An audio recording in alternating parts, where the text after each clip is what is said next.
Alhamdulillah va salatu vassalamu ala rasulillah. Ko'pchiligimiz ma'no bermagan bir masala bor, lekin bu masalaning gunohi juda og'ir birodarlar. Bu masala shuki, kiyimlarimizni to'pig'imizdan pastga tushirib, shimni bo'lsin yoki choponlarni bo'lsin, uzun ko'ylaklarni bo'lsin, farqi yo'q, o'sha to'pig'dan qizil oshig'imizdan pastga tushirib yurishlikning gunohi haqida. Abu Hurayra radhiyallohu anhu da rivoyat qilingan hadisda keladi, payg'ambar alayhissalom aytadi: "Ma asfala minal ka'bayni minal izari fa finnar." Qaysi bir insonning shimi ishtoni kiygan shalvari qizil oshig'idan to'pig'idan pastga tushib yuradigan bo'lsa, fa finnar, u inson jahannamga kiradi. Boshqa bir rivoyatda payg'ambarimiz sollallohu alayhi vasallam aytadi: "La yanzurullohu yawmal qiyamati ila man jarra thawbahu khuyala'a", muttafaqun alayhi. Bu hadis ham Imom Buxoriy va Muslimning rivoyatlarida kelgan.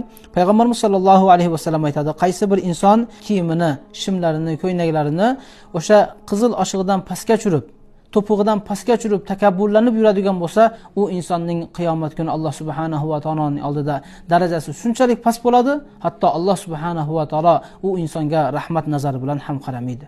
O'zi Alloh taolo kofirga rahmat nazari bilan qaramaydi, munofiqqa rahmat nazari bilan qaramaydi. Lekin bu gunoh ham og'ir bo'lganligi uchun payg'ambarimiz sollallohu alayhi vasallam aytayapti, bu insonga ham Alloh taolo qiyomat kuni rahmat nazari bilan qaramaydi.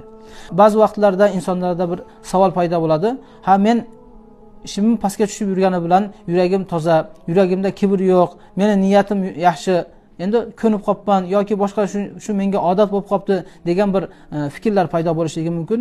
Yo'q birodar. Imom Muslimning rivoyatida keladi, shimini pastga tushirib yurgan inson faqatgina u mutakabbir degan. Ya'ni mutakabbir insongina shimini pastga tushiradi degan. Shuning uchun aziz birodarlar, yaxshilab ma'no beraylik. Bu narsa og'ir. Hatto namozlarimiz ham makruh bo'ladi. Shimni yerga supurib yurishlik, o'sha qizil oshig'idan pastga tushirib yurishlikning hukmini ulamolarimiz aytadi, makruh tahrimi degan. Va o'sha holatda namoz o'qiydigan bo'lsak, bizning namozlarimiz ham makruh bo'ladi. Agar imomgarchilikka chiqadigan bo'lsak, barcha qavmning namozi makruh bo'ladi. Shuning uchun mayli imom domlarimizdan bo'lsin yoki muqtadiylardan bo'lsin, farqi yo'q. O'sha masalaga ma'no berib, har birimiz shimlarimizni yoki shimalab olaylik. Shimalaganni ham ba'zi olimlar yaxshi emas deb aytgan. Yo'q deganda shimalaylik, yo'q bo'lmasa o'sha teparoqdan qilib qisqartib tikib olaylik. To'pig'imizdan pastga tushmaydigan holatda qilib qo'yishga har birimiz ma'no beraylik, harakat qilaylik. Assalomu alaykum va rahmatullohi va barakatuh.